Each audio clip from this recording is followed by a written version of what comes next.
Mari sekali lagi kita berdoa. Tuhan, kami mau belajar dari firman-Mu. Isilah kami dengan firman-Mu, nasihatilah, tegurlah, didiklah. Sehingga kami makin diisi dengan kebenaran firman, makin mantap di dalam hidup keberimanan kami dan juga di dalam pelayanan kami. Tuhan berkati acara firman ini, supaya tidak di antara kami yang kehilangan berkat firman-Mu. Tolong hamba-Mu dalam menyampaikan supaya kebenaran sejati dari Tuhan yang disampaikan pada kami. Dalam nama Yesus kami berdoa. Amin. Baik Bapak Ibu Saudara-saudara, tema kita ini adalah melawan budaya duniawi yang bertentangan dengan Injil, mengatasi tekanan untuk kompromi dengan nilai-nilai sekuler. Itu tema yang diberikan kepada saya. Dan saudara-saudara, sebenarnya kalau kita melihat dari tema ini, maka ada dua hal penting di sana, yaitu ada budaya duniawi dan ada Injil di sana. Ya. Nah, apa itu budaya duniawi? Nah, budaya duniawi itu menunjuk pada pola pikir atau juga nilai atau gaya hidup yang lahir dari dunia yang sudah berdosa. Ya, dan dunia yang telah jatuh dalam dosa itu punya polanya sendiri, baik dalam pikirannya maupun nilainya maupun gaya. Sementara kita bisa lihat bahwa itu membentuk cara berpikir dan cara bertindak manusia. Karena ini sudah jatuh dalam dosa, maka nilai-nilainya juga sudah jatuh di dalam dosa. Kita semua kalau sudah belajar tahu bahwa semua manusia itu telah jatuh di dalam dosa dan dosa mempengaruhi seluruh aspek manusia. Kalau dari atas itu sudah berdosa, maka hanya bisa menghasilkan yang berdosa. Kalau monyet laki kawin dengan monyet perempuan, anaknya, cucunya, cicitnya, terus sampai 10-20 generasi tetap monyet. Tidak bisa di tengah jalan tahu-tahu muncul cicak. Ya kan? Nah, berarti kalau dari atas sudah dosa, itu dosa terus. Dan ternyata dosa itu merasuk sampai berbagai macam aspek dalam hidup manusia, sehingga pola pikirnya menjadi berdosa. Nilai-nilai dalam hidup menjadi berdosa. Gaya hidupnya itu menjadi berdosa. Nah, itu yang kira-kira dimaksudkan dengan budaya duniawi. Sementara Injil, Evangelion itu adalah kabar baik tentang keselamatan dalam Kristus Yesus. Dan kalau kita bicara secara sempit, memang Injil bicara soal kabar baik. Makanya kita beritakan Injil, tetapi dalam ruang lingkup yang lebih besar, Injil bukan hanya sekedar bicara soal pengampunan dari dosa. Injil bukan hanya bicara soal panggilan untuk meninggalkan hidup yang lama dan mempunyai juru selamat. Tetapi itu bergerak sampai pada bukan hanya justification, pembenaran kita, tapi sampai pada sanctification, yaitu panggilan untuk hidup kudus dalam hubungan dengan Allah. Nah, maka di sini kita bisa melihat di satu sisi ada budaya dunia yang berdosa, tapi di sisi yang lain adalah ada panggilan Injil yang menuntut orang percaya untuk hidup sesuai standar Allah. Maka disinilah kita melihat ada kontras antara budaya dunia yang mendorong orang hidup berkompromi, sedangkan Injil yang mendorong dan memanggil orang untuk taat sepenuhnya pada Tuhan.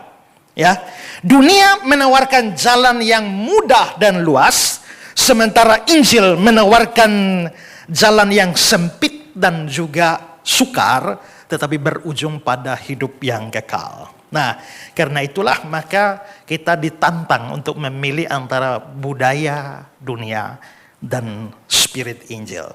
Nah, saya ingin membahas ini di dalam beberapa hal. Pertama, saudara, mari kita mengenali dulu bentuk-bentuk budaya duniawi yang bertentangan dengan Injil.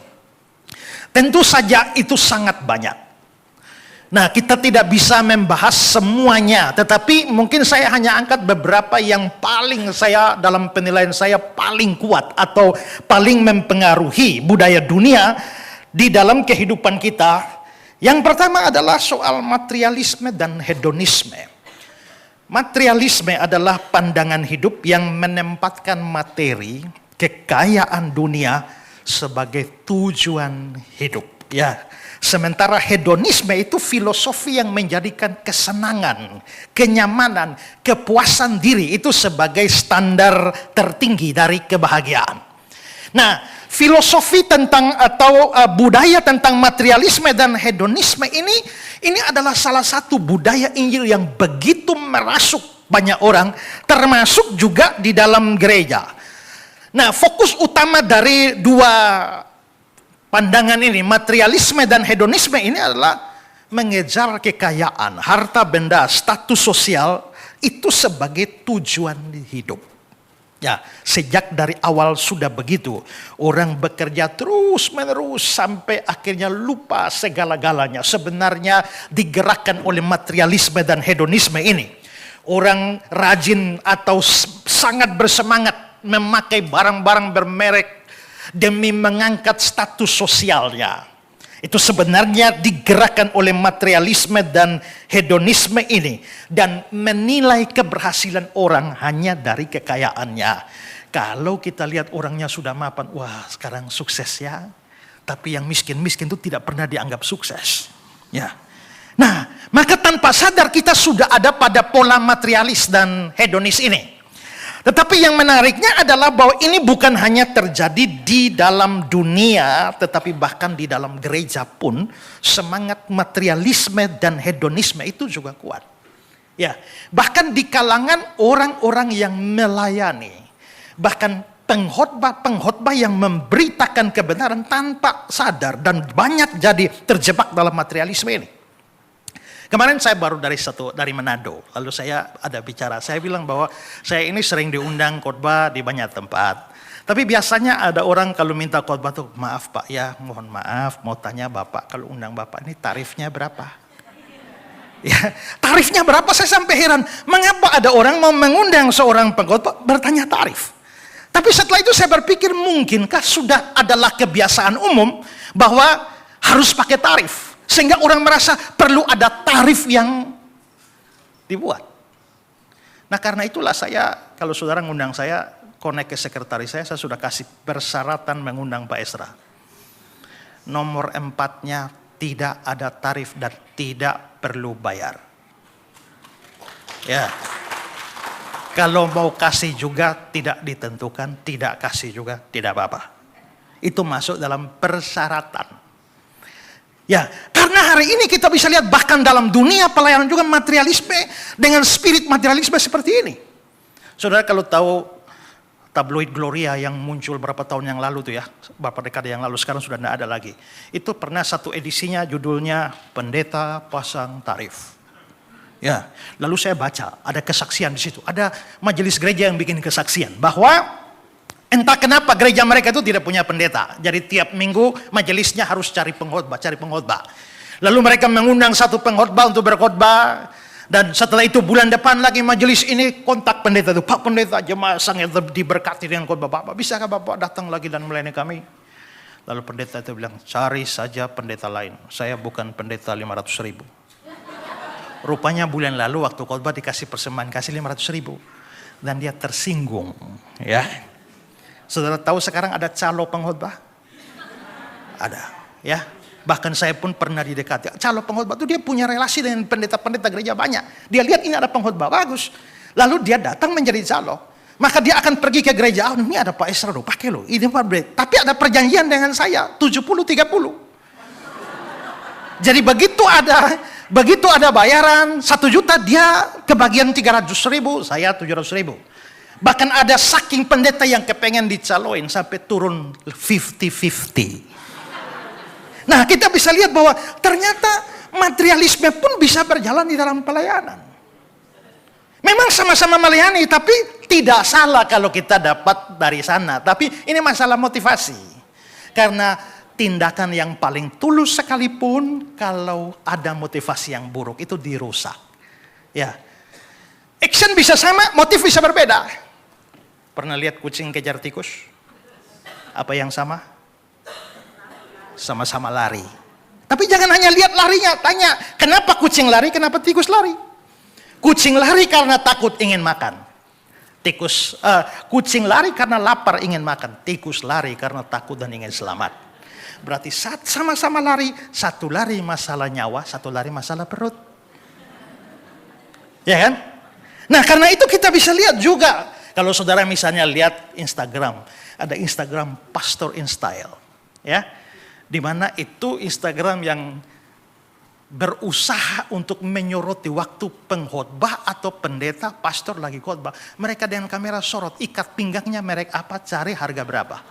Ya, jam yang dia pakai harga berapa, merek berapa. Dan ya, mereka bisa nilai seorang pendeta di depan mimbar kira-kira dari ujung rambut sampai ujung kaki berapa juta dia berdiri itu. Ya, dan itu terjadi dan itu sesuatu yang sangat menjadi batu sandungan. Ya. Saya kadang-kadang kepengen juga pas saya khotbah ada yang sorot jam saya ini berharga berapa. Ya, karena sudah 6 bulan baterai mati. Ya. Nah, karena itulah kita bisa lihat itu semangat spirit materialisme, hedonisme itu juga hidup dalam gereja. Bahkan dalam khotbah sekalipun, saya barusan membaca sebuah buku. Salah satu ciri dari materialis di dalam gereja itu adalah lihat kalau pendetanya khotbahnya melulu persepuluhan dan persembahan. Dia khotbah boleh temanya macam-macam tapi ujung-ujungnya persembahan. Khotbah akhir zaman penerapannya persembahan. Ya, khotbah apa saja kesabaran penerapannya persembahan. Nah, tanpa sadar kita tentu saja tidak salah, tergantung pada motivasi, tapi kita bisa melihat bahwa spirit semacam itu ada. Ya. Dan ternyata itu menunjukkan bahwa spirit materialisme dan hedonisme ini juga masuk ke dalam gereja. Di dalam pelayanan, maka sebenarnya gereja pun berkompromi dengan filosofi dunia, budaya dunia ini. Ya. Sementara hedonisme mengejar kesenangan dan kepuasan, dan apakah itu masuk dalam gereja atau tidak?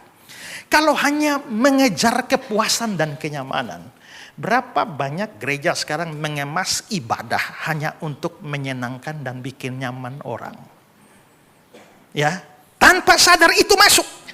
Sehingga ibadah lebih kepada konser daripada konser hiburan, daripada betul-betul pujian dan penyembahan kepada Tuhan. Yang penting feel good, rasa nyaman, rasa enak. Sehingga bahkan Injil pun tidak diberitakan. Ya. Orang bisa tua di dalam gereja, mendengar khotbah begitu banyak, tapi tidak sekalipun mendengar Injil. Entah karena tidak diberitakan Injil di sana, atau karena Injil yang lain yang diberitakan di sana. Tapi kita sudah bisa lihat bahwa ibadah itu lebih kepada kebanyakan soal hiburan. Makanya di gereja saya selalu bilang, tolong ya lagu itu jangan terlalu baru-baru. Kalau lagunya terlalu baru, banyak orang hanya nonton, tidak bisa nyanyi, apalagi opa-opa, oma-oma. Ya, dia pikiran belum sampai kata berikut 2-3 kata sudah di depan. Ya, nah, mending lagu-lagu yang tua, yang lama, tapi semua bisa ikut menyanyi karena itulah hakikat ibadah. Tapi dengan melihat semacam ini kita bisa lihat spirit ini masuk ke dalam pelayanan yang paling kudus sekalipun. Ya, nah, budaya duniawi yang bertentangan dengan Injil. Nah, Injil itu mengatakan lain. Ketika Injil mengatakan tak seorang pun dapat mengabdi kepada dua tuan. Kamu tidak dapat mengabdi kepada Allah dan kepada Mammon. Ya. Nah, John Piper bilang begini, materialisme adalah penyembahan berhala paling halus dan paling merusak karena menjanjikan kebahagiaan melalui hal-hal yang tidak dapat memberikan kepuasan sejati. Ini membuat jiwa lapar dalam kelimpahan. Sementara hedonisme, Tim Keller bilang begini, hedonisme modern bukan hanya mencari kesenangan, tapi menjadikan diri sendiri sebagai Tuhan. Ketika kesenangan menjadi Tuhan, maka tidak ada lagi batasan moral yang dapat mengendalikan nafsu manusia. Ya, nah ini bertolak belakang dengan Injil. Ketika materialisme dan hedonisme semacam itu, Injil mengajar supaya orang harus menyangkal diri, memikul salib setiap hari dan mengikuti aku. Sementara hedonisme menemukan kebahagiaan di dalam kenyamanan hidup. Firman Tuhan atau Injil mengatakan di hadapanmu ada sukacita berlimpah. Nah, yang kedua, saya melihat budaya duniawi yang menyusup masuk ke dalam gereja dan kekristenan ini, yang kedua ini adalah relativisme moral. Nah, relativisme moral ini sebenarnya dibangun di atas suatu filsafat relativisme yang adalah filsafat postmodern yang menggerus nilai kebenaran. Nah, filsafat postmodern dengan paham relativisme ini mengatakan begini. Prinsip dasarnya adalah sebenarnya yang namanya kebenaran mutlak, kebenaran absolut, atau yang sungguh-sungguh benar, yang benar-benar itu tidak pernah ada. Karena kebenaran itu ditentukan oleh banyak hal. Kebenaran minimal pertama ditentukan oleh konteksnya. Sekarang saya tanya, kalau orang pakai baju kaos dengan celana pendek, benar apa salah?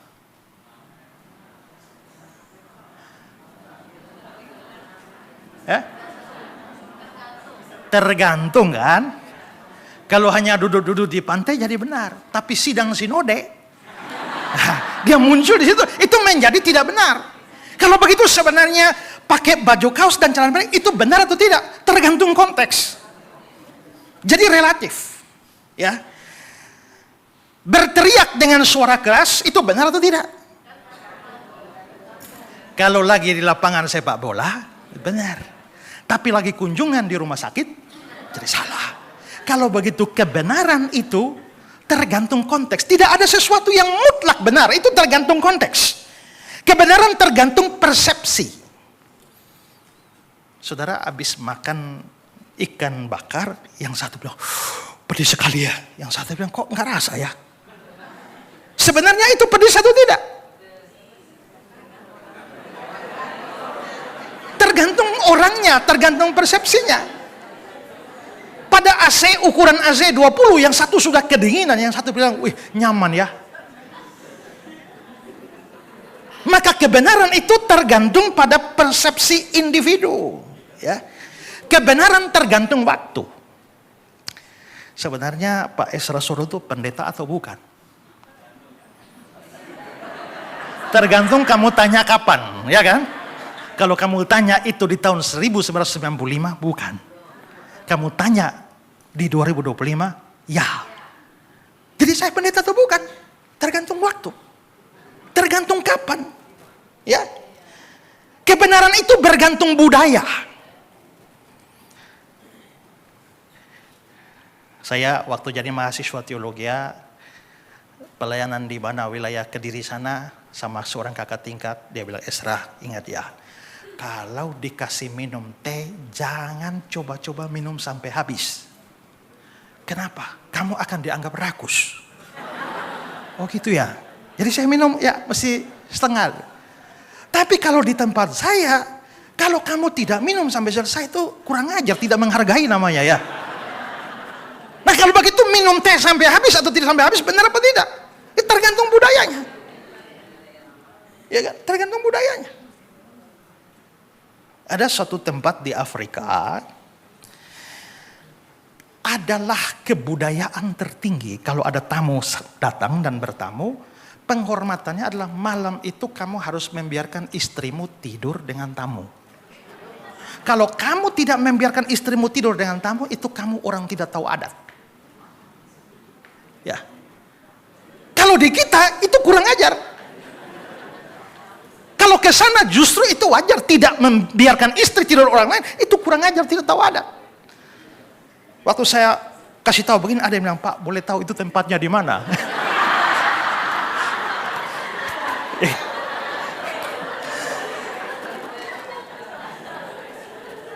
Saya membaca kesaksian waktu tim penginjilan zaman-zaman dulu pergi ke desa-desa di Papua sana. Katanya begini, wah, mereka putar film Jesus of Nazareth. Bagaimana Yudas menangkap Yesus, mengkhianati Yesus. Begitu sampai pada adegan Yudas mengkhianati Yesus. Tiba-tiba orang-orang yang suku-suku terasing tiba-tiba bangun semua dan tepuk tangan buat Yudas. Tepuk tangan buat Yudas. Lalu para penginjil ini heran. Kenapa kok Yudas pengkhianat kok tepuk tangan? Lalu ditanya, dalam kebudayaan itu, kalau mampu menaklukkan musuh dengan cara halus, itu pahlawan. Bagi kita Yudas pengkhianat, bagi mereka pahlawan. Ya, maka kita bisa lihat ini budaya. Ya, kalau saya lihat Bapak, saya bilang, Bapak nih bajingan. Bapak bisa marah. Ya, tapi kalau Bapak pergi ke Kupang dan bilang Bapak nih bajingan, jangan marah. Itu pujian. Karena orang Kupang menyebut seseorang atau sesuatu itu bagus, top, hebat, itu bajingan. Ya. Jadi kalau saya berkhotbah itu, habis khotbah bilang pendeta bajingan. Nah, itu ya. Makanya tadi paduan suaranya itu bajingan semua itu.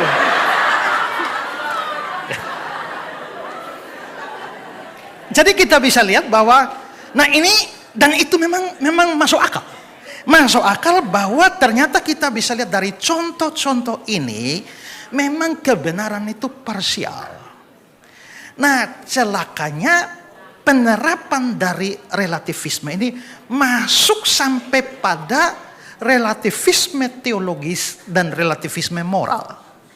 Maka ketika sampai pada relativisme teologis, lalu Yesus satu-satunya jalan. Kan itu kan menurutmu. Itu kan menurut agamamu. Tapi menurut orang lain tidak. Jadi betul Yesus satu-satunya jalan keselamatan khusus orang Kristen. Tapi Yesus bukan satu-satunya jalan untuk orang agama lain. Dan ini mempengaruhi teologi Kristen. Itulah sebabnya banyak sekolah teologi, banyak pendeta, banyak dosen teologi justru mengajar semacam itu. Karena itu sebenarnya bahkan ada yang berkata bahwa sebenarnya yang merupakan satu-satunya jalan itu sebenarnya bukan Yesus, tapi Kristus. Nah, Kristus itu, Yesus hanya salah satu Kristus.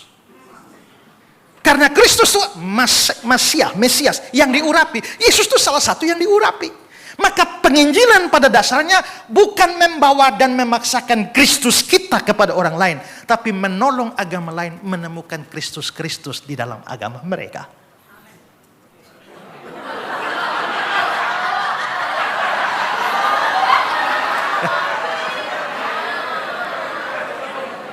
Ini kita mesti hati-hati dengan amin ini ya. Karena amin, kata di dalam Alkitab, aku berkata kepadamu sesungguhnya, itu bahasa aslinya amin. Jadi amin itu sungguh-sungguh menyatakan persetujuan. Jadi kalau orang khotbah salah, saudara amin, saudara menyetujui kesalahan atau kesesatan.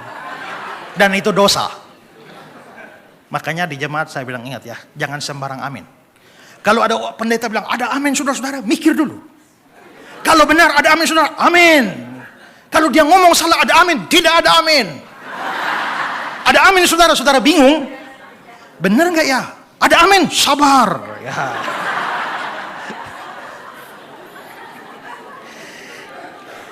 Nah, maka akhirnya jadi seperti itu. Francis Schaeffer bilang relativisme telah menjadi landasan filosofis masyarakat modern, di mana tidak ada lagi absolut moral yang dapat dijadikan pegangan. Akibatnya masyarakat kehilangan kompas moral dan terjerumus dalam kekacauan nilai.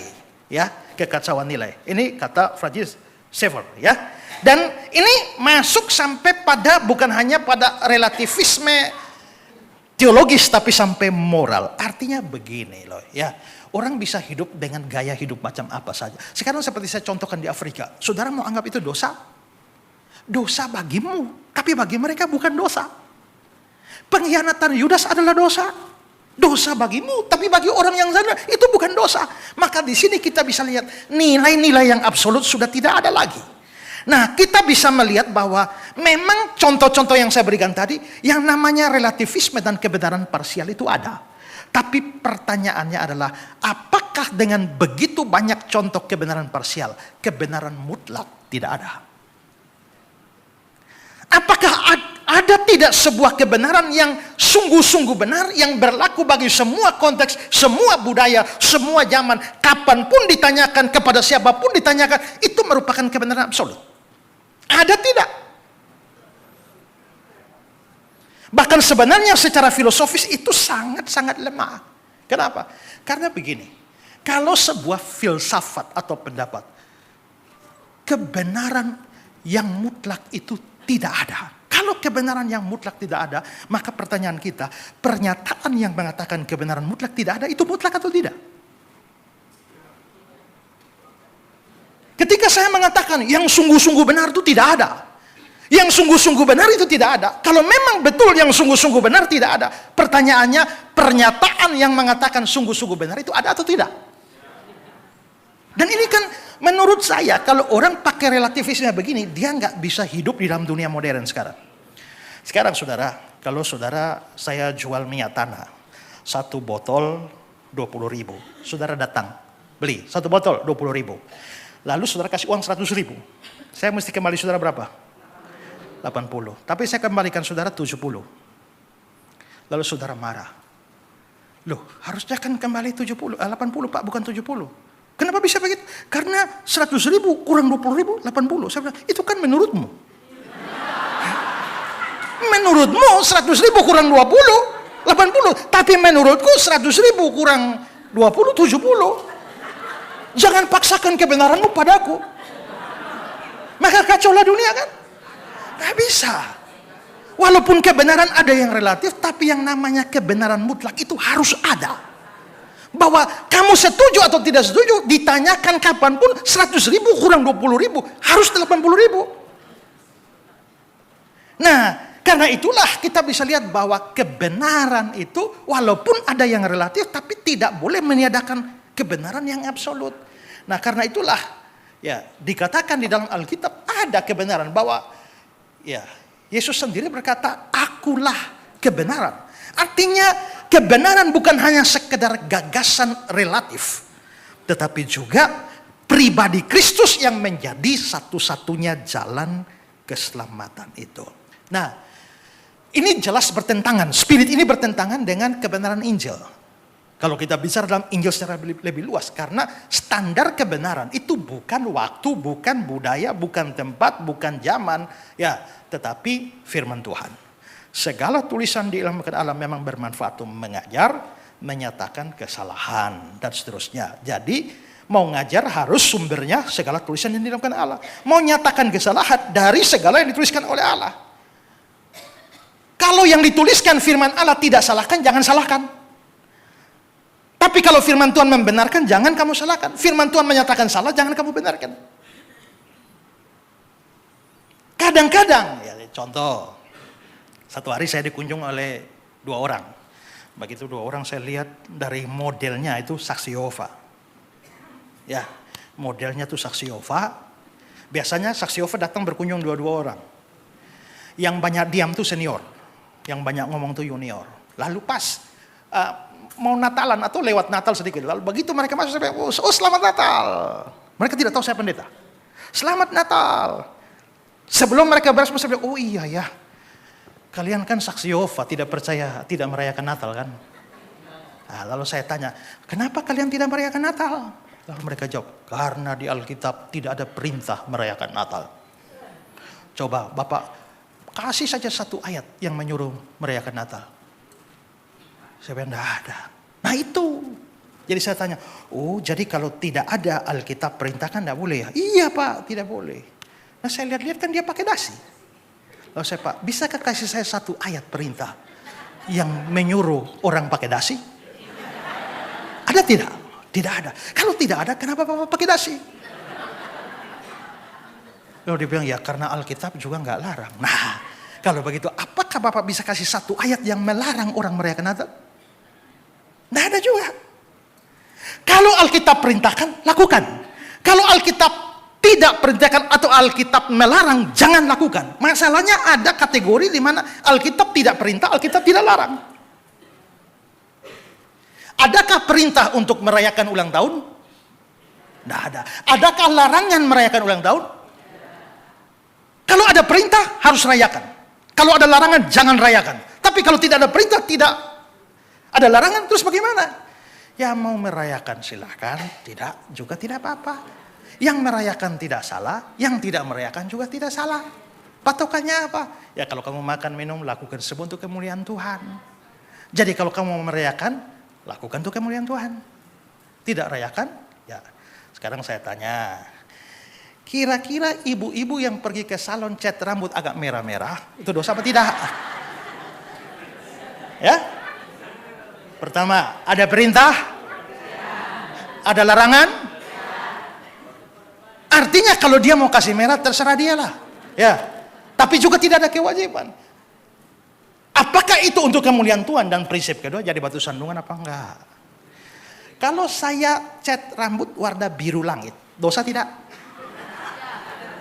Nggak ada perintah, nggak ada larangan. Maka saya cat biru langit juga nggak apa-apa. Tapi kalau saya cat biru langit baru saya khotbah, orang tidak akan perhatikan apa yang saya khotbah. Mereka lihat rambut gitu ya. Nah, makanya sebenarnya ada kebenaran mutlak di dalam firman. Dan kebenaran mutlak itu tidak boleh dinegosiasikan. Ya, Ravi Zacharias bilang, ketika relativisme moral menjadi norma, maka kebenaran menjadi korban pertama. Masyarakat yang menolak absolut moral akan berakhir dengan despotisme. Karena tidak ada lagi standar objektif untuk menilai benar atau salah. Di dalam Injil kita menemukan kebenaran mutlak sebagai firman Allah.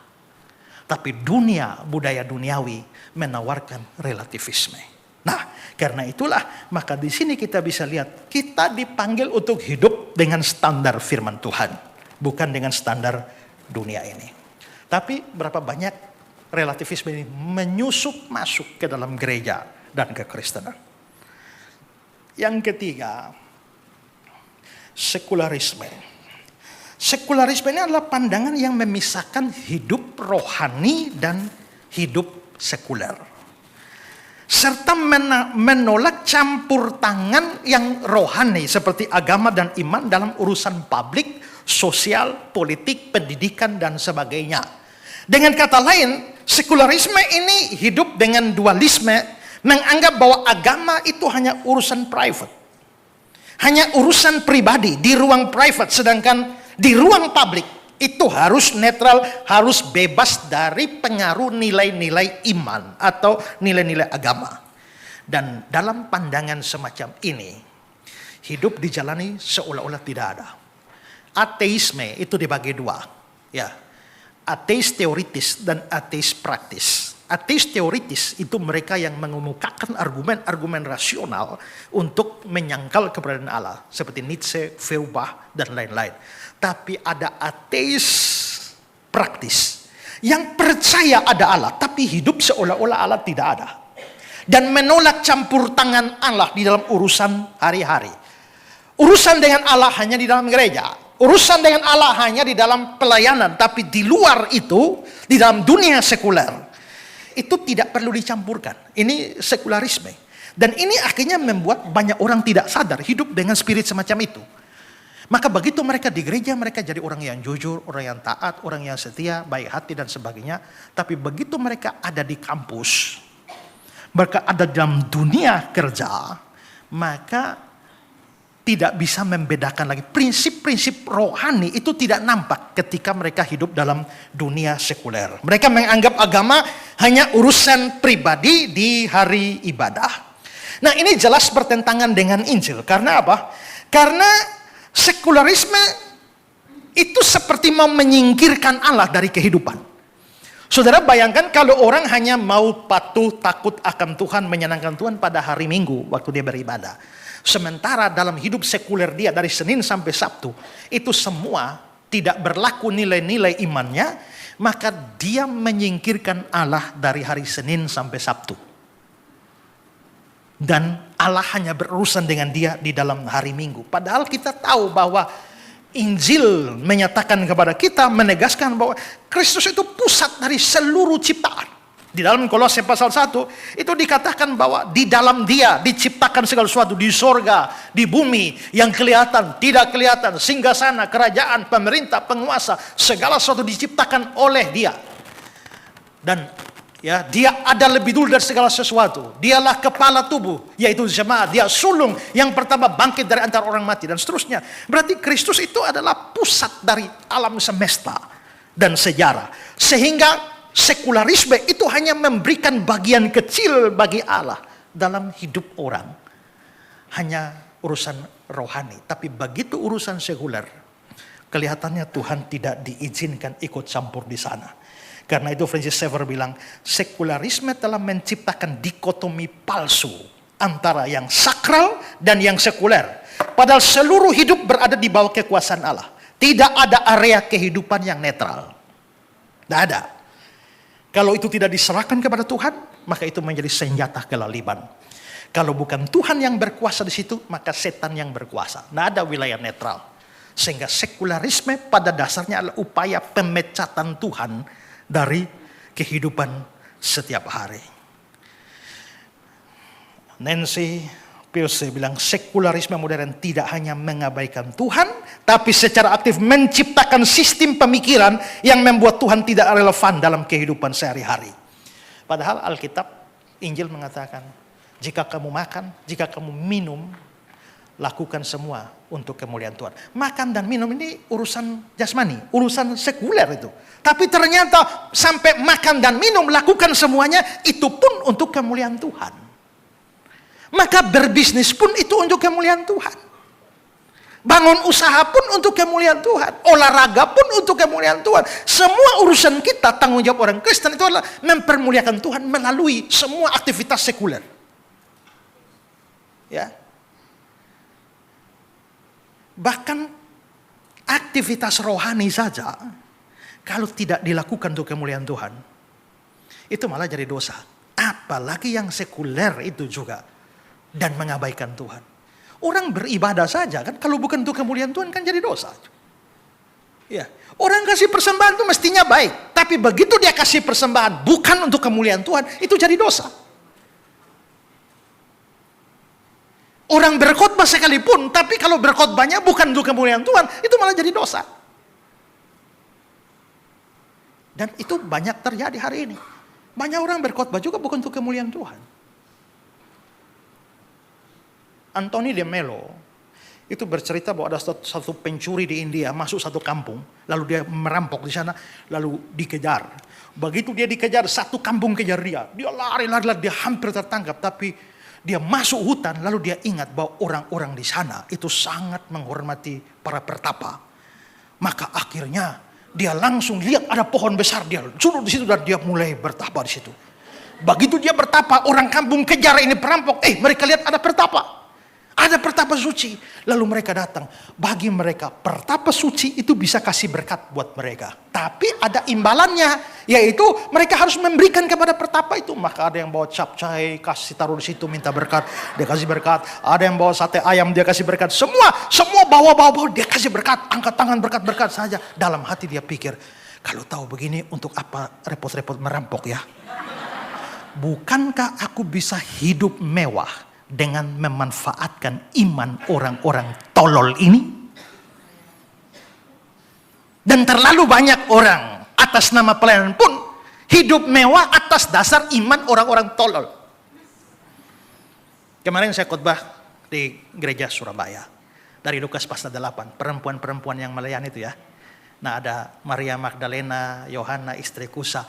Mereka mendukung pekerjaan Yesus dan para rasul. Lalu saya bilang, salah satu poin khotbah saya, mereka melayani dengan uang. Kenapa? Pertama, karena mereka memang punya uang. Kedua, mereka menggunakan uang mereka untuk apa yang sejatinya disebut sebagai pekerjaan Tuhan. Apa yang Yesus kerjakan? Mundur beberapa ayat, Yesus dan murid-muridnya memberitakan Injil. Kalau begitu ini pemberitaan Injil sungguh-sungguh, mereka dukung uang mereka untuk pemberitaan Injil itu. Sementara banyak orang kasih duit mereka banyak, tapi bukan untuk pelayanan yang sejati.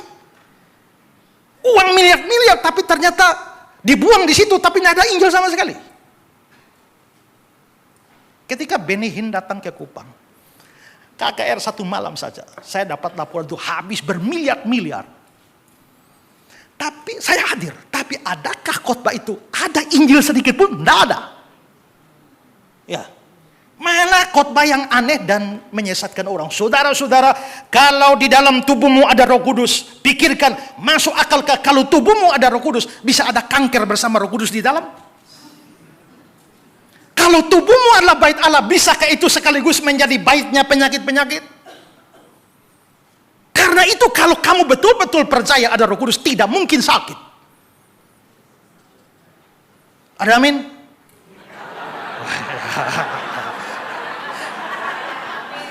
Nah, saudara lihat, saya waktu dengar itu saya menyesal, saudara. Ya, kenapa?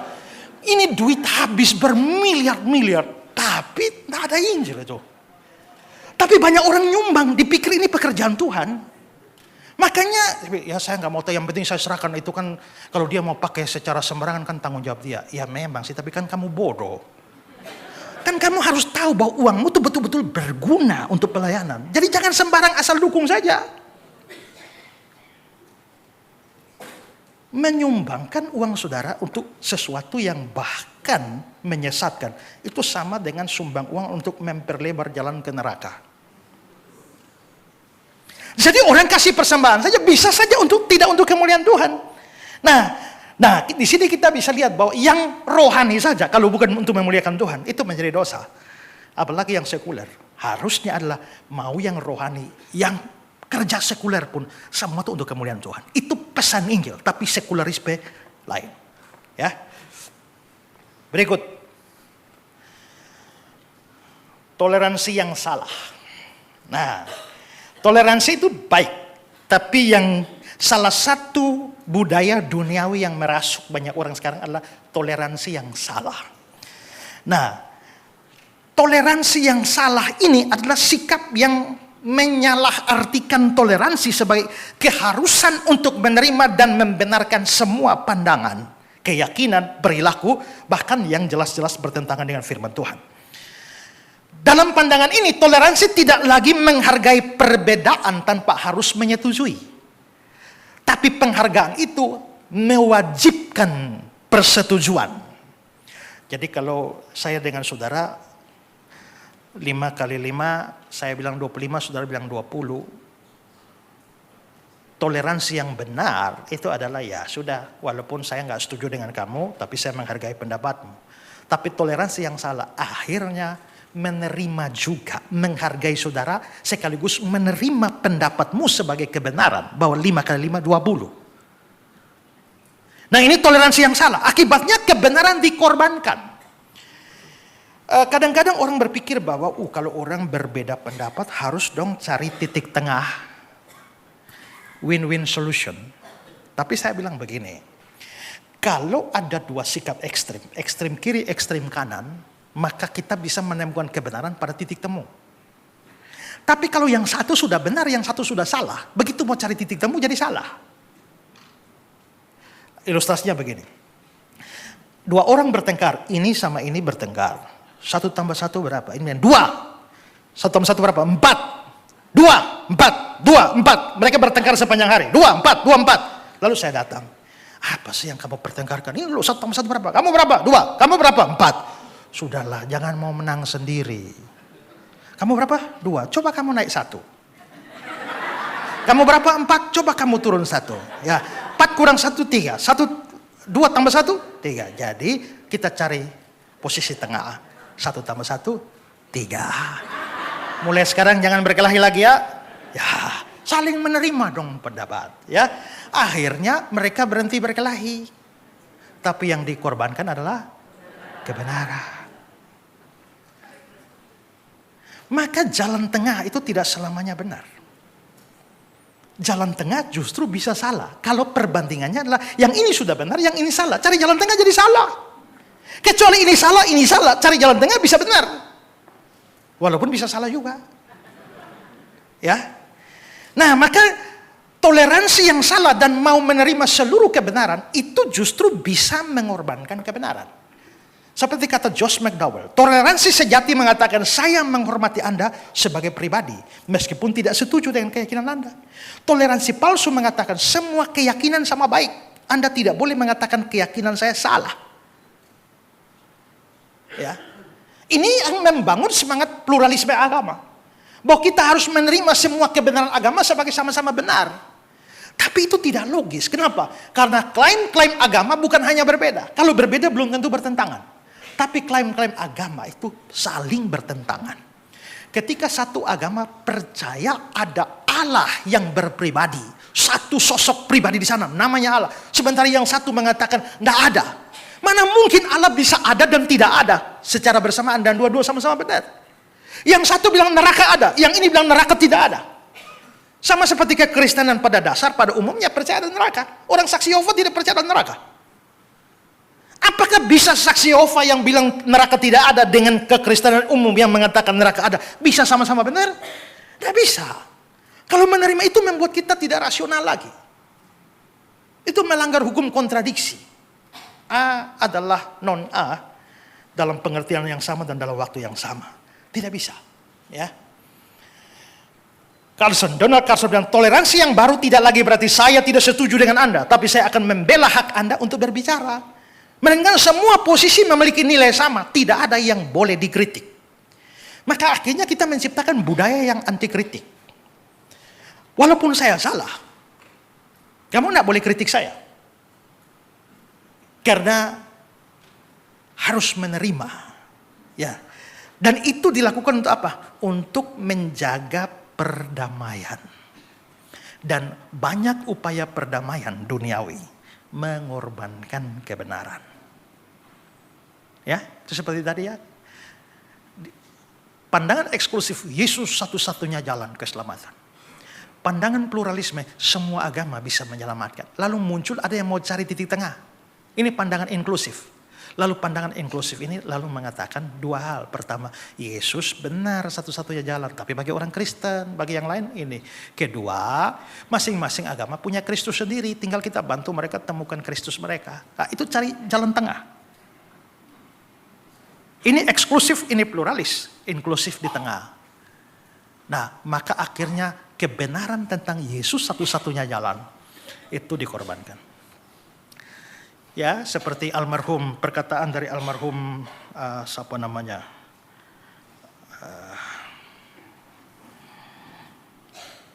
Yohanes Rahmat.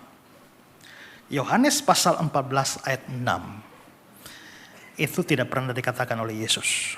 Tapi seandainya Yesus memang pernah mengatakan itu, dia salah besar. Buang saja ayat itu di bak sampah. Minimal itu mengurangi kegarangan Kristen. Ya, kebenaran harus tetap kebenaran, biarpun langit runtuh. Karena menurut Alkitab, perdamaian penting, tapi kebenaran lebih penting dari perdamaian. Dan tidak boleh menegakkan perdamaian dengan mengorbankan kebenaran. Efesus 4. Tetapi dengan teguh berpegang pada kebenaran di dalam kasih. Artinya kebenaran dan kasih bisa berjalan bersamaan. Lebih-lebih lagi jangan sampai membuang kebenaran demi kasih. Ya, demi damai. Karena itu hikmat dari dunia. Hikmat dari atas adalah pertama-tama murni. Itu artinya benar. Selanjutnya baru damai. Jadi murni harus ditekankan lebih daripada damai. Kalau kita murni lalu kita usaha damai, oke. Tapi kalau harus memilih salah satu antara murni dan damai, buanglah damai. Tetap murni. Makanya Yesus bilang, jangan kamu menyangka aku datang untuk bawa damai. Aku datang bawa pedang untuk memisahkan seorang dari ayahnya dan seterusnya. Ya, artinya kebenaran yang dibawa karena pengutusan murid-murid dari Matius pasal 10 konteksnya, itu menunjukkan bahwa kebenaran tidak dikompromikan. Maka kebenaran itu ketika tidak dikompromikan bisa mengorbankan perdamaian. Makanya seorang ayah menjadi musuh anaknya. Ya, seorang ibu dipisahkan dari anaknya, seorang anak dipisahkan dari ibu mertuanya. Kenapa? Karena yang satu percaya, yang satu tidak, yang satu percaya, satu tidak. Nah, karena kebenaran tidak bisa dikompromikan, maka kita bisa lihat bahwa pada akhirnya kebenaran itu harus membawa pemisahan. Kebenaran tetap kebenaran, sekalipun langit runtuh, ya. Dan masih banyak yang lain. Ada individualisme, humanisme, konsumerisme, permisivisme dan sebagainya. Banyak budaya duniawi. Tapi dari yang saya berikan ini kita lihat ya, ternyata budaya duniawi ini banyak menyusup masuk di dalam kekristenan. Banyak orang Kristen kompromi di dalam gereja, di kalangan para pendeta, di kalangan para teolog sekalipun ternyata berkompromi dengan budaya dunia. Masih berapa menit lagi? Oh, masih panjang ya. Ya. Sekarang mari kita lihat, mengapa orang Kristen sering tergoda untuk kompromi dan bagaimana sih menghadapinya? Mengapa banyak orang kok tergoda dengan budaya-budaya dunia ini? Pertama, saudara, ini masalah tekanan sosial. Ya, setiap manusia itu memiliki kebutuhan alami untuk diakui, diterima, dihargai oleh orang lain. Ya, tekanan sosial muncul ketika orang Kristen berada di tengah-tengah masyarakat yang plural. Ya, lalu masyarakat sudah hidup dalam nilai-nilai dan budaya-budaya yang duniawi yang memiliki standar berbeda dari Injil. Sementara orang Kristen hidup di sana dan dia tidak akan diterima kalau dia menolak budaya duniawi dan tetap bertahan di dalam spirit Injil. Ya. Maka orang yang mau tetap hidup dengan standar Injil itu biasanya mendapatkan tekanan sosial. Nah, lalu orang ketika menghadapi tekanan sosial lalu menjadi takut untuk tampil berbeda. Padahal Alkitab menegaskan bahwa kita harus berbeda. Tapi ketakutan untuk menjadi berbeda lalu mendapatkan tekanan sosial itu membuat banyak orang akhirnya mengkompromikan kebenaran Injil. Sehingga pada akhirnya mereka hidup dengan budaya duniawi. Ya. Dalam prakteknya begitu. Seperti kata Donald Carson, tekanan untuk berkompromi dengan dunia tidak datang dalam bentuk serangan frontal terhadap iman, melainkan melalui tuntutan halus untuk menyesuaikan diri dengan norma-norma sosial yang tampaknya tidak berbahaya, namun secara bertahap mengikis komitmen Kristiani. Contoh, Petrus menyangkal Yesus. Saudara, Petrus itu murid terdekat Yesus, tapi dia berada di bawah tekanan sosial. Tekanan sosialnya adalah, engkaukah yang pasti engkau mengenalnya. Engkau bersama dia, itu nyata dari bahasamu, itu nyata dari logatmu. Ini tekanan sosial. Nah, begitu tekanan itu terjadi, Petrus kompromi dan menyangkal Yesus. Itu contoh nyata. Bangsa Israel juga. Saudara, bangsa Israel itu mestinya sebelumnya itu teokrasi. Tuhan yang memerintah atas mereka. Tapi tiba-tiba mereka meminta raja. Apa alasannya mereka minta raja? Karena mereka lihat bahwa bangsa-bangsa di sekitar kita juga ada raja. Hanya kita saja tidak. Karena itu mereka meminta raja. Tuhan kasih tahu Samuel, kasih tahu mereka.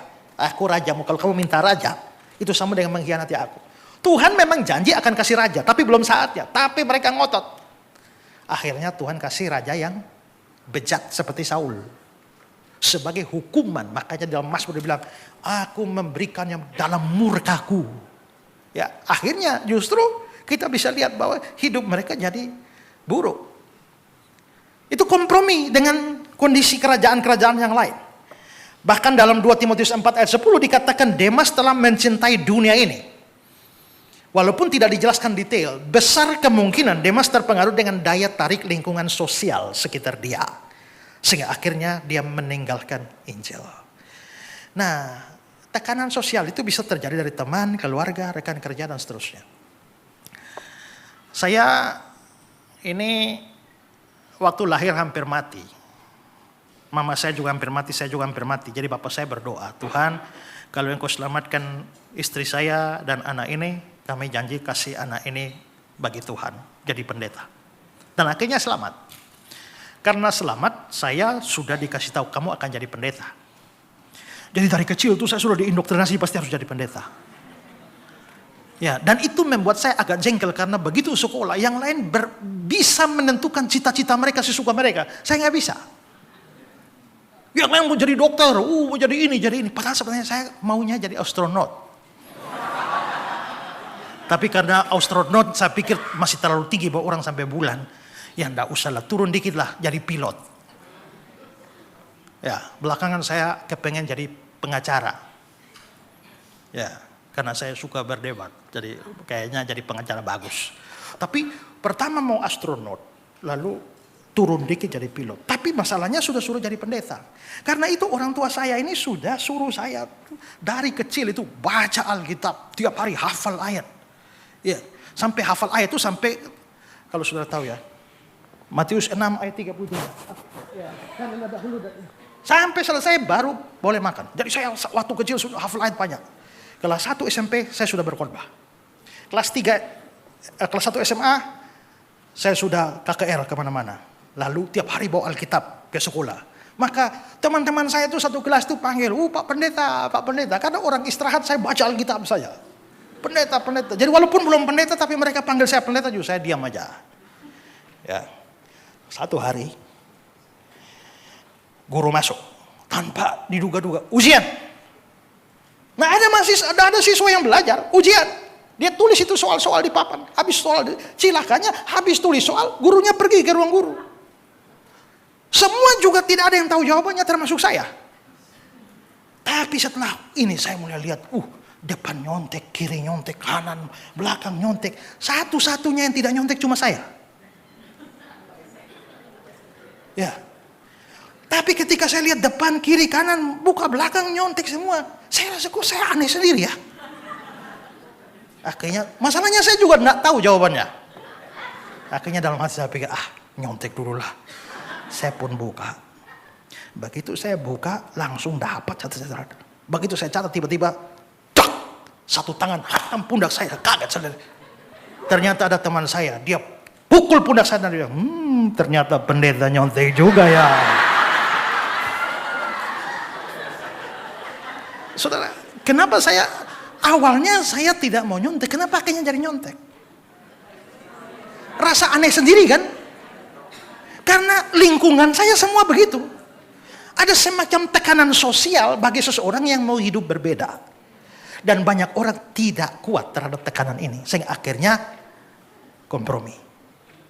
Ya, tapi pesan Injil, janganlah kamu menjadi serupa dengan dunia ini. Solusi terhadap hal ini itu apa sebenarnya? Menghadapi tekanan, kita memang harus sadar identitas kita di dalam Kristus. Menurut saya itu, kita perlu sadar kita sudah dipilih, kita sudah ditebus, dan penerimaan dunia bukan lagi prioritas kita.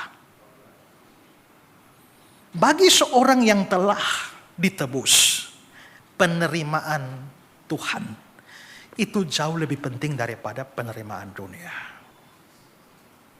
Kecuali orang sadar bahwa penerimaan Tuhan, penerimaan surga itu sudah memuaskan bagi dia, maka dia tidak lagi mengharapkan penerimaan sosial. Tekanan sosial itu tidak lagi menjadi problem bagi dia. Ya. Nah, maka kesadaran ini penting. Di sini kita bisa melihat teladan dari teladan dari Nuh ya, bahwa Nuh itu seorang yang benar, tidak bercela di antara orang sezamannya. Padahal saudara, kebejatan zaman Nuh itu besar sekali.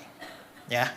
Saudara bisa baca dalam Kejadian 6. Kedua, kebutuhan akan penerimaan. Ini tadi juga dia agak tadi lebih kepada tekanannya. Sekarang itu tadi tekanan itu eksternalnya.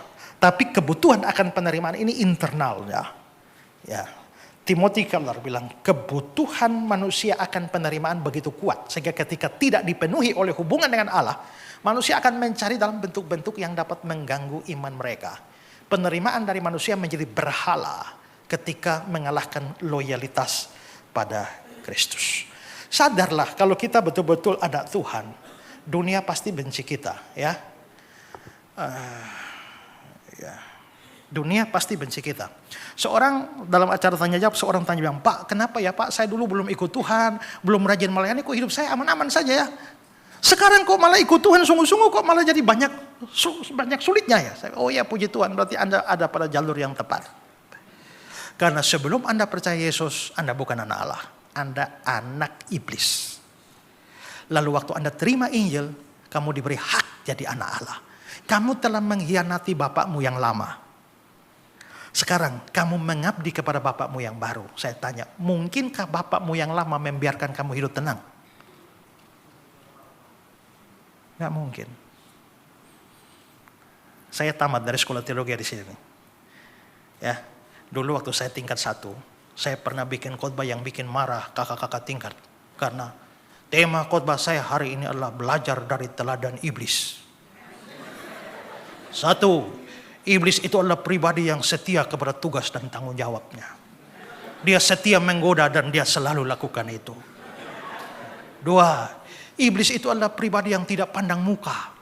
Adam dia sikat, Daud dia sikat, nabi-nabi dia sikat. Kali ini bukan berhadapan dengan manusia biasa. Ini Tuhan Yesus Kristus. Tapi dia sikat juga. Dia tidak pandang muka.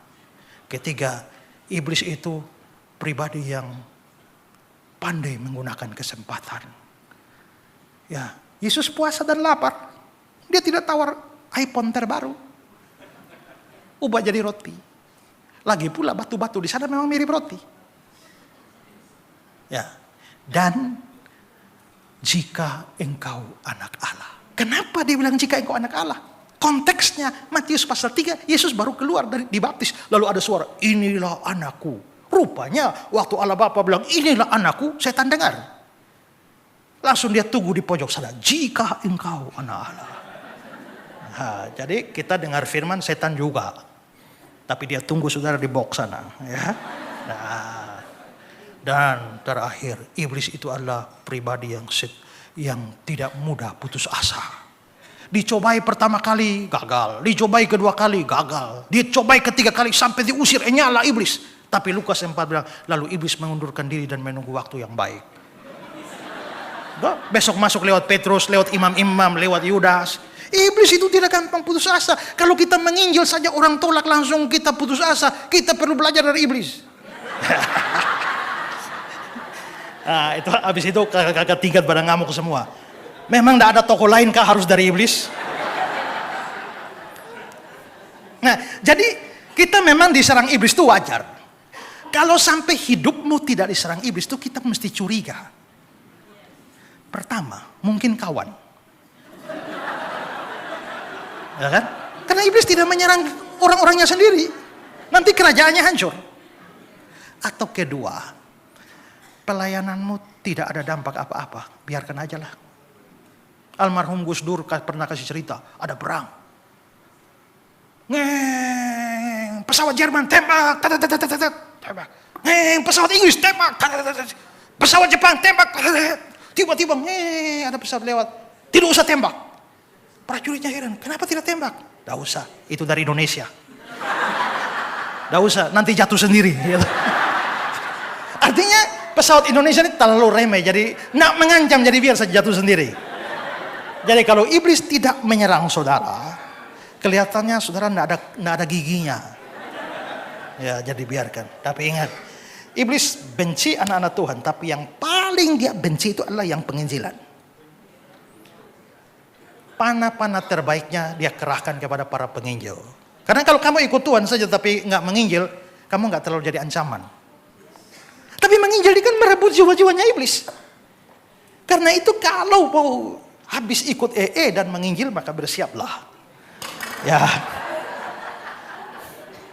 Nah, karena itulah kita memang dunia sudah benci kita, dan karena itulah penerimaan kita harus dari Kristus, dari surga. Ya.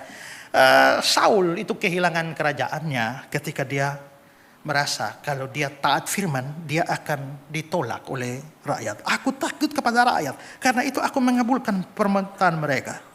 Begitu juga Paulus. Kenapa Paulus itu kompromi? Sampai ditegur oleh Petrus maksud saya. Kenapa Petrus ditegur oleh Paulus? Karena dia takut akan penerimaan. Kan orang Yahudi kan sangat fanatik, tidak boleh makan dengan orang non-Yahudi. Nah, karena itu begitu tidak ada orang Yahudi, Petrus mau ikut makan. Tapi begitu datang orang Yahudi, langsung dia pura-pura. Maka Paulus lihat, kamu tuh munafik. Kenapa Petrus sampai pada kemunafikan semacam itu dan kompromi di sana? Karena dia takut ditolak oleh sesama orang Yahudi. Ya, Pilatus, dia tahu Yesus tidak salah, tapi ancaman massa itu membuat dia lebih memilih menyenangkan massa daripada kebenaran. Akhirnya apa yang benar yang dia tahu itu menjadi hilang.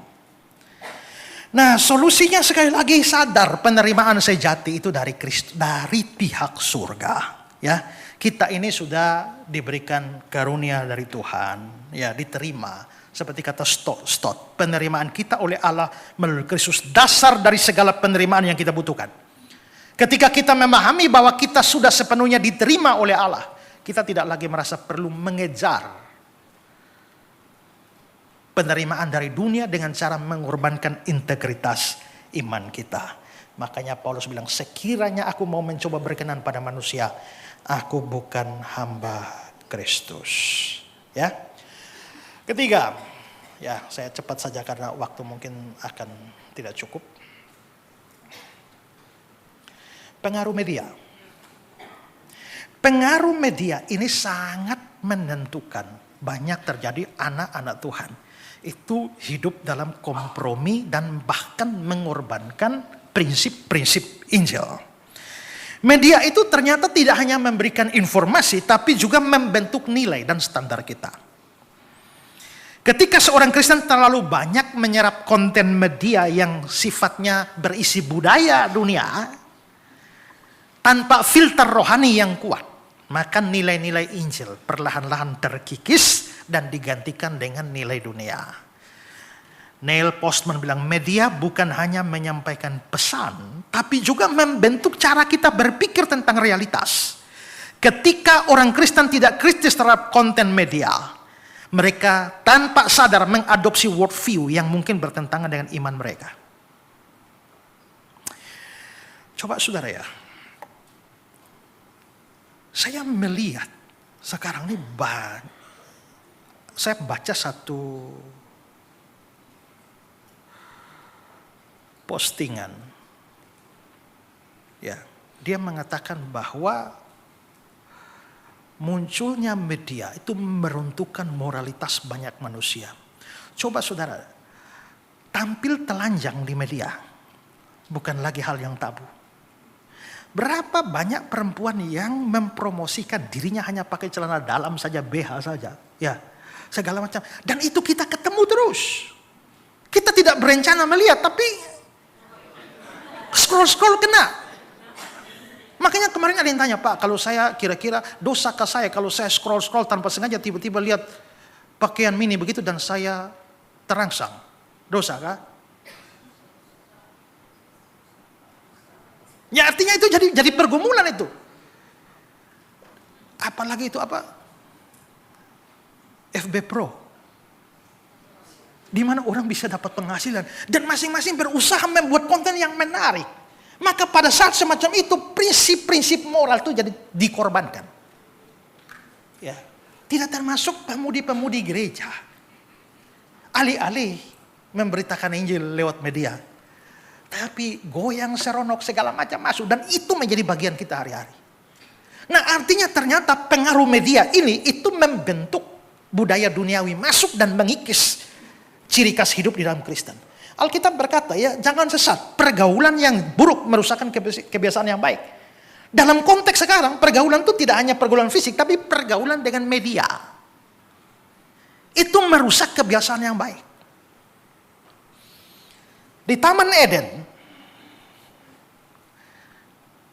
Hawa dipengaruhi oleh komunikasi dengan ular. Walaupun kita tidak anggap itu sebagai media dalam pengertian modern. Tapi salahnya Hawa. Karena dia buka komunikasi dengan iblis. Seandainya iblis ngomong, dia cuma, mungkin gak jadi. Ya. Tapi dia buka komunikasi dan interaksi. Kenapa istri Lot waktu lari noleh ke belakang dan dihukum jadi tiang garam? Itu pasti noleh ke belakang bukan hanya sekedar hanya ingin tahu kondisi. Karena rasanya aneh kalau orang hanya kepengen tahu kondisi lalu Tuhan hukum dengan jadi tiang garam. Pasti orang berkata bahwa istri Lot tubuhnya keluar dari Sodom, tapi hatinya tinggal di Sodom.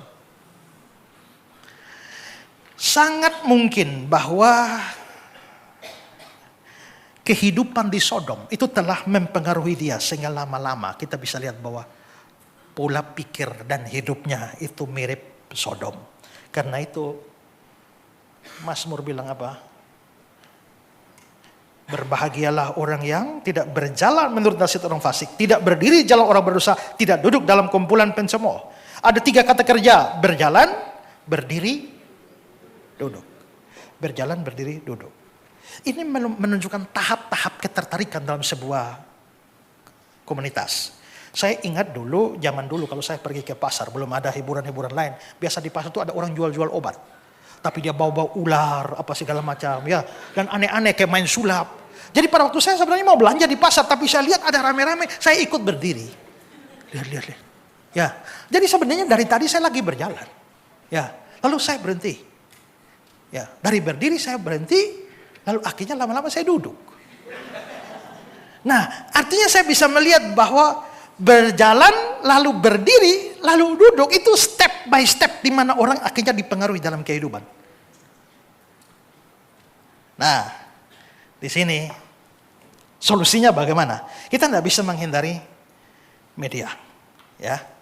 Tapi disiplin rohani untuk mengisi diri dengan firman itu sangat penting. Ketika orang hanya mengisi tiap hari pikirannya dengan media tanpa firman, ya, yang masuk, maka itu pada akhirnya akan membuat moralitas dan gaya hidupnya sudah mengikuti filsafat dunia ini. Makanya Paulus bilang, semua yang benar, semua yang mulia, semua yang adil, semua yang suci, semua manis, semua sedap dengar, semua disebut kebajikan, patut dipuji, pikirkanlah semuanya itu. Teladan dalam hal ini, Yusuf di perjanjian lama. Walaupun dari hari ke hari, istri Potifar membujuk dia. Dengan kata lain, istri Potifar tekun membujuk. Tapi Yusuf pun dari sehari-hari, karena menurut Alkitab, Yusuf itu manis sikapnya, elok parasnya. Manis sikapnya, elok parasnya. Parasnya elok, sikapnya manis. Kan kebanyakan orang ini hanya manis sikapnya, tapi parasnya parah kan? Ada yang parasnya bagus, tapi sikapnya buruk. Tapi Yusuf ini perpaduan dua-dua. Ada cerita saja ya dari cerita-cerita orang Ibrani. Bercerita bahwa satu hari ada arisan ibu-ibu Mesir. Mereka datang di rumahnya istri Potifar. Sementara itu Yusuf masuk dan antar minuman. Ibu-ibu tuh lihat Yusuf. Lalu istri Potifar bilang, kalian yang baru lihat dia satu hari saja sudah begitu, apalagi saya yang tiap hari. Tapi dari hari ke hari Yusuf juga tekun menolak. Ingat ya, dosa dan iblis itu tidak gampang putus asa seperti saya bilang tadi. Dia gagal kali ini, dia tunggu di lain tempat. Makanya saya bilang tuh salah satu yang bisa dipelajari itu adalah ketekunan dan gampang putus asa. Jadi kalau saudara menang satu kali, jangan pikir iblis langsung mundur jauh, tidak. Dia menunggu waktu yang baik. Ya, saudara kenal Pak Pendeta Pontius Takaliwang yang dari Batu, ahli okultisme. Ya, dulu kan dia melayani okultisme, opo-opo, leu-leu dan segala macam kuasa gelap. Satu kali saya pas ada seminar di Amerika, Los Angeles. Waktu selesai saya acara, lalu ada pengumuman bahwa nanti besok ada seminar okultisme Pak Pontius Takaliwang. Akhirnya besok saya ketemu dengan Pak Pontius. Lalu saya bilang, Bapak ini kan terkenal dengan plan okultisme kan. Setan-setan dan lain segala macam. Kok saya rasa mungkin sekarang ini plan tidak relevan ya. Sekarang ini bahkan mungkin di Indonesia tuh mungkin masih ada, tapi tidak sebanyak tahun 80-an, 70, 80, 90 tuh. Ya, itu memang banyak orang turun dari Ambon sana, dia harus bawa pegangan dong. Ya, tapi sekarang apalagi ini seminar di Amerika, Pak. Lalu Pak Pontius bilang, Dek, jangan kau pikir iblis juga tidak mengikuti perkembangan zaman. Ya. Iblis itu juga ingatlah bahwa kita hidup sekarang, kita baru hidup pada rentang waktu begini, tapi iblis yang sekarang itu juga iblis yang dari Taman Eden itu. Maka dia telah makan asam, garam, pengalaman segala macam. Dia tahu hadapi orang miskin bagaimana, orang kaya bagaimana. Dia tahu menghadapi laki bagaimana, perempuan bagaimana. Ya, dia tahu bagaimana menghadapi orang ya yang terkenal bagaimana, orang yang tidak terkenal bagaimana. Dia tahu bagaimana menghadapi orang dulu dan orang sekarang. Jadi setan itu mungkin sekarang tidak bekerja lagi dengan kuasa-kuasa gelap. Tapi dia bekerja pertama lewat media. Dan yang kedua lewat ajaran-ajaran sesat. Saya oh iya juga ya. Ya. Dan dia pandai menyamar kan? Dia bisa menyamar sebagai malaikat terang. Karena itu ajaran sesat itu jangan dipikir sangat frontal dengan ajaran yang benar. Tidak. Setan tidak sebodoh itu. Kalau saudara uang 100.000 warna merah, saudara bikin uang palsu. Warna apa? Kalau saudara bikin uang palsu 100.000 warna coklat, warna hitam, hanya orang bodoh yang percaya. Tapi makin hebat pemalsuannya, makin mirip. Ukuran sama, font sama, warna sama, ketebalan sama. Itu baru menipu. Jadi kalau saudara pikir ada ajaran sesat, kita harus bersinar. Enggak. Dia harus minimal 99% kebenaran, 1% racun. Kalau saudara mau racun orang, saudara campur nasi pada racun atau campur racun pada nasi? Bedanya apa? Kalau saudara mau racun orang, ya, racun sedikit, nasi banyak atau sebaliknya? Kalau saudara bawa racun satu bokor nasi satu biji, hanya orang gila mau makan kan? Nasinya banyak, racunnya tidak terlihat, tidak berbau, tapi mematikan. Setan itu ahli. Karena itu bahkan bisa di dalam khotbah yang baik 90% ada racun masuk di dalam. Itu hebatnya. Setan bisa pakai ajaran sesat, setan pakai media.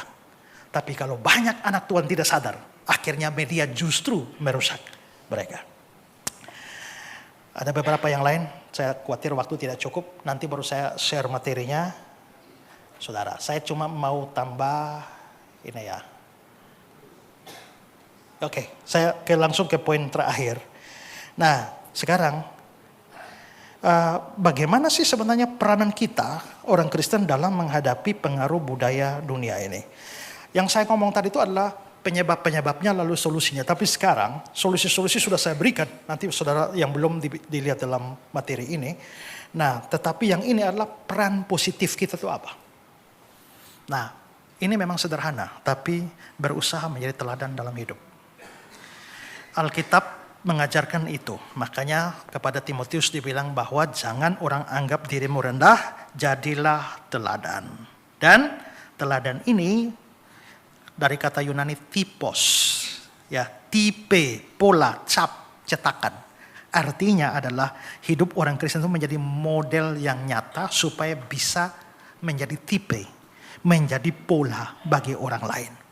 Dunia akan selalu menilai kekristenan bukan pertama-tama dari pengajarannya, tetapi dari kehidupannya. Makanya Yesus bilang, kamu adalah garam dunia. Ya, kamu adalah terang dunia. Banyak kita jadi terang gereja saja, tapi tidak jadi terang dunia. Terang kita harus terpancar bukan hanya di gereja, tapi di jalan, di pasar, ya, di tempat usaha, di sekolah, di kampus, dan sebagainya. Keteladanan kita itu akan membuat atau minimal, kalau itu tipos, itu menghambat budaya dunia masuk dalam hidup kita. Dan kalau itu jadi teladan, maka itu mempengaruhi lingkungan.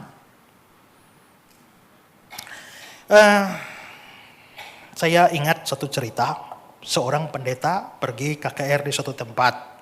Dia KKR 2 atau 3 hari, lalu dia pulang harus naik bis. Waktu dia naik bis, dia tanya kondekturnya biayanya berapa? 30.000. Lalu dia kasih uang 100.000. Mestinya kembalinya 70.000. Tapi ternyata dia hitung kembaliannya itu 75.000. Berarti dari kondektur kelebihan 5.000. Lalu akhirnya dia pikir dia mau kembalikan. Waktu dia mau kembalikan dia mikir, ada suara, sudahlah, cuma 5.000 saja. Ini perusahaan juga tidak bangkrut hanya gara-gara 5.000. Jadi dia diam. Tapi setelah itu ada satu suara, nah kembalikan. Walaupun tidak bangkrut, tapi itu kan bukan punyamu. Akhirnya dia mau kembalikan, tapi satu suara bilang, semua orang juga begitulah. Ada banyak yang lebih dari 5.000 bermiliar-miliar orang korupsi juga. Akhirnya dia tidak jadi kembalikan lagi. Tapi satu suara bilang, kembalikan lagi. Itu urusannya orang lain, kamu harus kembalikan. Dia bolak-balik begitu. Akhirnya diputuskan kembalikan. Dia panggil kondekturnya, sini. Berapa biayanya? 30. Tadi saya kasih uang 100, mestinya kamu kembali 70. Tapi kamu ternyata kembalikan 75, lebih 5.000. Nih saya kembalikan. Kondekturnya itu terima. Iya Pak, saya juga tahu ada kelebihan. Loh, maksud kamu? Iya, karena Bapak khotbah 3 hari di sana, saya hadir tiap 3 hari. Saya hanya kepengen tahu saja setelah ikut Bapak KKR 3 hari, kira-kira dalam 5.000 Bapak taat atau tidak. Oh, saudara bayangkan seandainya dia tidak kembalikan, khotbahnya 3 hari rusak semua kan? Untuk orang-orang atau untuk kita semua, ya kita harus dorong, jadilah teladan. Untuk yang lain kita bilang ingat, hamba Tuhan juga atau pemberita firman juga manusia seperti kita. Dia bisa jatuh, dia bisa lemah. Jadi jangan patronnya tuh jangan hamba Tuhannya, tapi Tuhannya. Tapi untuk kita kan usahakanlah. Sebenarnya kebenaran itu tidak tergantung kepada hidup pemberitanya. Kalau Pak Guru mengajar anak-anak 5 kali 5, 25. Ini benar loh. Tiba-tiba malam Pak Guru ketangkap sedang curi mangga. Gara-gara Pak Guru curi mangga, apakah kebenaran yang diajarkan 5 kali 5 menjadi salah? Tidak. Artinya kebenaran 5 kali 5 itu tidak dipengaruhi oleh hidup Pak Guru yang mencuri. Mestinya begitu. Hanya masalahnya kebanyakan orang ini begitu. Pak gurunya sudah ketahuan begitu, maka semua yang diomong benar juga orang gak peduli. Yesus bilang, kamu jangan ikutilah semua ajaran ahli Taurat, tapi jangan perbuatannya.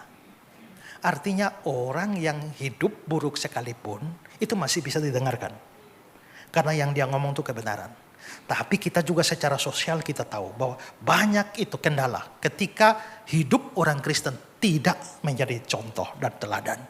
Maka bukan hanya merusak atau tidak membawa kemuliaan Tuhan, tapi itu membuka pintu lebar bagi masuknya pengaruh duniawi.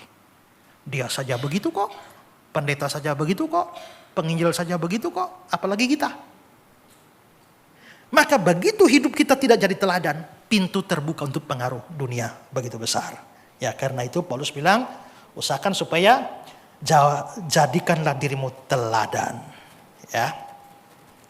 Ingat ya, teladan bukan pilihan tambahan bagi pemimpin Kristen. Melainkan inti dari pelayanannya. Integritas dalam tindakan sehari-hari adalah paling efektif untuk mengajar. Kedua, keterlibatan dalam komunitas ini penting. Ya. Karena komunitas bersama itu akan menolong kita untuk tetap kuat. Begitu seseorang lemah, dia dikuatkan oleh komunitasnya. Nah, karena itu Ibrani 10 bilang, baiklah kita saling menasihati, saling giat melakukan menjelang hari Tuhan yang mendekat. Dan yang terakhir, mari kita gunakan media secara positif. Ini salah satu hal yang penting. Karena media begitu mempengaruhi nilai.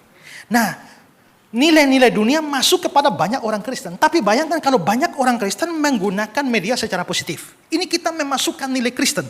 Serangan balik. Ketika dunia memasukkan filsafat dunia masuk kepada banyak orang lewat media. Banyak orang Kristen harus memasukkan nilai Injil dan pesan Injil lewat media.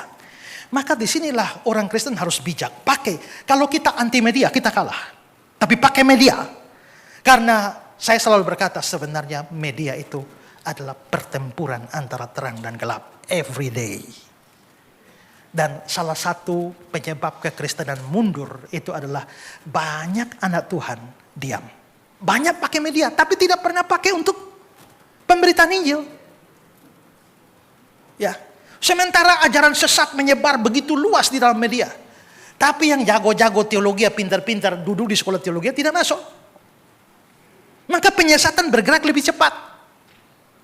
Kita diberkati dengan media ini untuk memberitakan Injil kemana-mana. Sekarang entahlah masih relevan tidak kita mengirim misionaris-misionaris ke berbagai macam negara. Tapi yang penting adalah sekarang pesan Injil bisa mencapai ujung-ujung dunia hanya lewat media. Nah karena itu maka sedapat mungkin semua bergerak di dalam media. Ya, mau YouTube, TikTok, Instagram, apapun semua harus dikerahkan.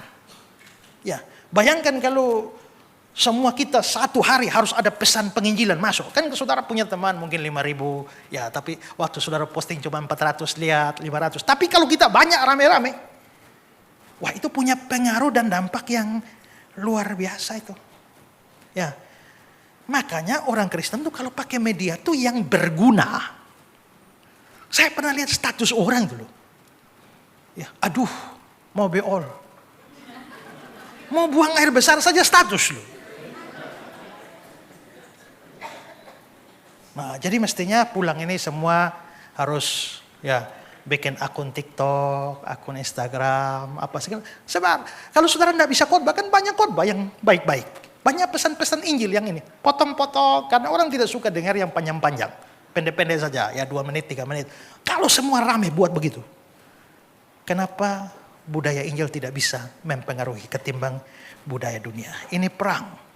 Dan itu bagian dari pemanfaatan waktu. Seperti yang di Efesus pasal 5 itu bilang bahwa orang bijaksana itu perhatikan seksama bagaimana kamu hidup, pergunakanlah waktu yang ada. Kata waktu di situ itu bahasa Yunaninya kairos. Ada 2 kata, kronos dan kairos. Tapi di situ kairos. Kairos itu lebih pada kesempatan ketimbang kronologi waktu. Pergunakanlah waktu.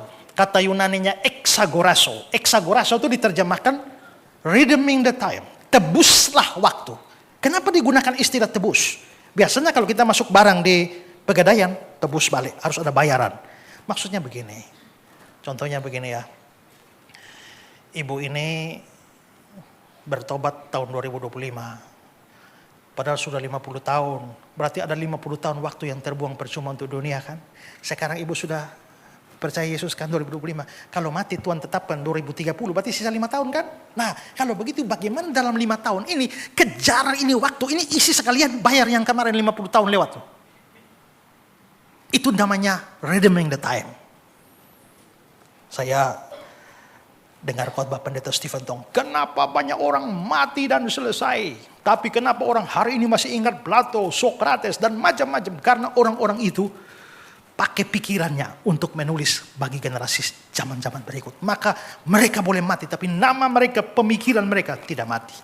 Saya hitung-hitung, waktu saya kapan, umur saya berapa, kira-kira mati berapa, apa yang saya wariskan pada dunia ini. Itulah sebabnya saya bikin YouTube everyday, tulis. Ya, saya bahkan bikin buku mungkin sekitar 300 buku, 300 judul buku sudah ada. Dan saya berharap bisa ya 750. Sekarang video saya sendiri sudah, konten saya itu kira-kira hampir 8.000 video. Ya, saya pikir mungkin bisa bikin 25.000. Nah, semua dibuat untuk warisan bagi zaman yang akan datang. Supaya Ezra Sorot tidak ada lagi di dunia, tapi pemikiran-pemikirannya, prinsip-prinsipnya tetap jadi berkat bagi dunia. Mari semua sepakat pakai media ini untuk lawan budaya dunia. Sebarkan budaya Injil melalui media. Beritakan Injil lewat media. Dan saya banyak kesaksian. Banyak orang yang, Pak, terima kasih Pak. Saya akhirnya terima Yesus dengar khotbah Bapak di YouTube. Pak, terima kasih untuk pertama kalinya. Walaupun saya orang Kristen lama. Untuk pertama kalinya saya terima Yesus. Saya mendapatkan kesaksian banyak. Kalau begitu Tuhan sudah kasih media. Mari pakai untuk kemuliaan Tuhan. Tuhan memberkati kita. Amin. Oke, gak ada tanya jawab ya. Tadi sudah bilang tidak, jadi gak usah ya.